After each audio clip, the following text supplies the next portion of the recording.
kakanan pa ron. Gamit lahat yung area. Kasi, ganda nun mo. May court ka sa taas.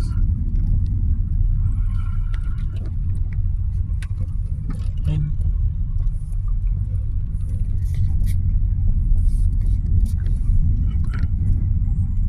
Ganda na ng bahay ni Alas. Ayan po, nakarating na tayo sa bahay ni Motoronda. Tara. Yan yung dati, diba? Ayan sa Motoronda. Pwede ako dyan? Dito na lang sa gilid po. Sige. Ay ba yan? Oo naman, hindi pa. Tara! Ikaw content ko to, balak.